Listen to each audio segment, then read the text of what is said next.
சனாதன உறவினர்கள் அனைவருக்கும் வணக்கம். முதல்ல நீங்கள் எங்கள் சேனலை பார்க்குறீங்கன்னா மறக்காமல் எங்கள் சேனலை சப்ஸ்கிரைப் பண்ணுங்கள். அப்போ தான் நாங்கள் போடக்கூடிய வீடியோவோட நோட்டிஃபிகேஷன் உங்களுக்கு உடனுக்குடன் கிடைக்கும்.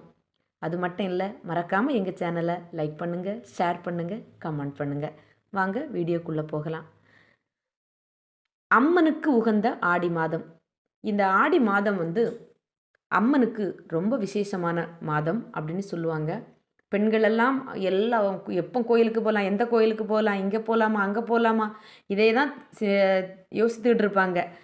அது ஒரு பக்கம். ஆனால் இன்றைய தினம் இந்த வெள்ளிக்கிழமை மிகவும் ஒரு முக்கியமான நாள். என்னென்னா, வளர்பிறை பிரதோஷமும் ஆடி வெள்ளியும் சேர்ந்து வந்திருக்கு. இது ஒரு முக்கியமான நாள்.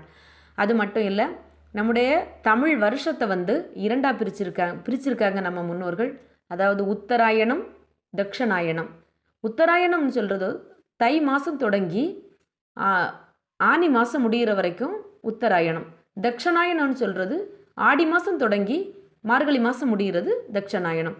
இந்த ஆடி மாதம் மிக சிறந்த மாதம். ஏன்னா தெய்வீக மாதம் அப்படின்னு சொல்லுவாங்க. இதுதான் ரொம்ப விசேஷமான மாதம். இனி இந்த ஆடி மாதத்தின் சிறப்பை பார்ப்போம். இந்த ஆன்மீக மனம் கமழும் ஆடி மாதம் ஆடி வெள்ளி, ஆடி வரலட்சுமி விரதம், ஆடி அமாவாசை, ஆடி பூரம், ஆடி கிருத்திகை, ஆடி பெருக்கு, ஆடி பௌர்ணமி, ஆடி தபசு, நாக சதுர்த்தி, கருட பஞ்சமி என தொடர்ச்சியான ஒரே சுப தினங்கள் தான் வந்துட்டே இருக்கும். இந்த மாதத்தில் அனைத்து வெள்ளிக்கிழமையும் அம்மன் கோயில்களுக்கு பக்தர்கள் சிறப்பு வழிபாடு செய்வது வழக்கம். ஆடி மாதம் என்றாலே நம் நினைவுக்கு வருவது அம்மன், வேப்பிலை, மஞ்சள் மற்றும் கூழ் ஊற்றுதல். பெரும்பாலான வீடுகளில் வேப்பிலை தோரணம் கட்டி வச்சுருப்பாங்க. இது அறிவியல் அடிப்படையான கோடை காலம் முடிந்ததும் பருவநிலை ஏற்படும். இந்த மாற்றத்தில் பல விதமான நோய்கள் வரும். இதனால தான் வேப்பிலை மற்றும் மஞ்சள் இது ரெண்டுமே நோய்க்கு கிருமி நாசினிக்கு இதை தடுக்கிறதுக்காக தான் செயல்படுது. மேலும் கூழ் வகைகள் நம்ம உடம்புக்கு ரொம்ப வலிமையையும் தெம்பையும் தரக்கூடியது. நோய் எதிர்ப்பு சக்தி இந்த கூழுக்கு அதிகம் இருக்குது. இதனால தான் கூழ் அம்மன் கோயில்கள்லாம் நம்ம கூழ் கொடுக்குறாங்க. பெரும்பாலான அம்மன் கோயில்களில் திருவிழாவும் வைப்பாங்க. திருவிழாவில் பால் குடம் எடுக்குது, மாவிளக்கு வழிபடுறது, மாவிளக்கு போடுறது, அலகு குத்துறது, இப்படி பலவிதமான வழிபாடுகள் உண்டு.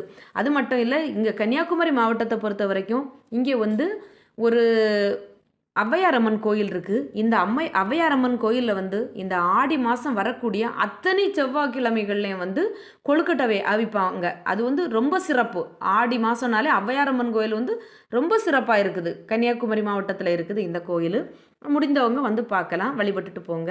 அப்புறம் ஆடி மாதம் அமாவாசை அன்னைக்கு நம்ம முன்னோர்களை நம்ம வழிபடுவோம். கடலில் போய் புனித நீராடி திதி திருப்பணம் பண்ணுறது எல்லாமே நம்ம முன்னோர்களை நினச்சி அவங்களோட ஆசீர்வாதத்தை வேண்டி நம்ம பண்ணுறது. இதன் மூலம் முன்னோர்களோட ஆன்மாவும் மகிழ்ச்சி அடையும், நமக்கு அவங்களோட ஆசீர்வாதமும் கிடைக்கும்ங்கிறது நம்பிக்கை. அதே மாதிரி ஆடிப்பெருக்கு, ஆடி மாதம் 18வது நாள் ஆடிப்பெருக்கு கொண்டாடுறாங்க. இப்படி அம்மனுக்கு பலவிதமான வழிபாடுகள் கொண்ட மாதம்தான் இந்த ஆடி மாதம். பொதுவாக வெள்ளிக்கிழமை என்பதே சிறப்பான நாள். அதிலும் ஆடி அம்மனுக்கு உகந்த மாதமான ஆடி மாத வெள்ளிக்கிழமைன்னு சொல்கிறது மிகவும் சிறப்பான மாதம். இதே அனைத்து வெள்ளிக்கிழமையும் பக்தர்கள், குறிப்பாக பெண்கள், விரதம் இருந்து காலை வேளையில், காலை மாலை 2 வேளையிலையும் கோயிலில் போய் சிறப்பான வழிபாடு செய்வாங்க. அதன்படி ஆடி மாதம் பிறந்ததையொட்டி அம்மன் கோயில்களில் பெண்களோட கூட்டம் அலைமோத தான் செய்யும். எல்லாரும் போய் கோயிலில் வழிபாடு செய்யுங்க, அம்மனுடைய ஆசீர்வாதத்தை வாங்குங்க. அதுவும் இன்றைக்கி பிரதோஷம்னால கூடுதலாட்டு சிவபெருமானோட ஆசீர்வாதத்தையும் சேர்த்து வாங்கிக்கோங்க. எல்லோரும் இறை அருளோடு இருப்போம். நன்றி, வணக்கம்.